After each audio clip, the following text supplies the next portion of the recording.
અરે ભાઈ, આ એક સાથે આટલી બધી એક્ટિવાઓ કોણે ખરીદી લીધી યાર? તો સવારમાં તૈયાર થઈને આપણે નીકળી ગયા જોબ ઉપર. રસ્તામાં રામાપીર બાપાના દર્શન કરીને નીકળી ગયા આગળ, અને આગળ જતા આજુબાજુ થોડા દાપેડા મારી લીધા અને લાસ્ટમાં પહોંચી ગયા જોબ ઉપર. તો મસ્ત જગ્યા બાઇક પાર્ક કરીને નીકળી ગયા શોરૂમ. આ છે આપણું શોરૂમ, એટલે આપણું નહીં, આમ તો શેઠનું છે. અને આઈને તરત તો બનાવી દીધા બે ત્રણ બિલ. બિલ બનાવીને પછી આવી ગયો લોડ, અને પછી લોડ કરવા નીકળી ગયા ભાઈ. તો દેખો, આ બધી એક્ટિવા પડી છે, એનો લોડ કરવાનો છે. હવે બધી ગાડીઓ જશે થરા. તો લોડ કરવા માટે એન્જિન અને ચેચિસના આપણે સ્ટીકર લઈ લીધા.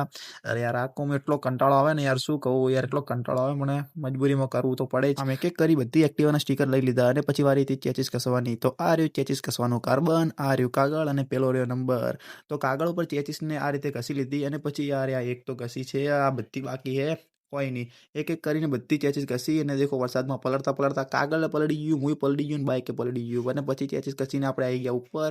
ઉપર આવીને વળી થોડા શોરૂમમાં બિલ બનાવી લીધા. બિલ બનાવતા બનાવતા પડી ગઈ હોજ, અને આપણે નીકળી ગયા ઘરે. અને પછી રસ્તામાં દેખો, જલારામ બાપાના દર્શન કરી લીધા. લાગે છે ને ડીસા એક નંબર. અને પછી પહોંચી ગયા ઘરે, અને પછી બાઇક પાર્ક કરીને હાલો પેટનો ખાડો પૂરવા.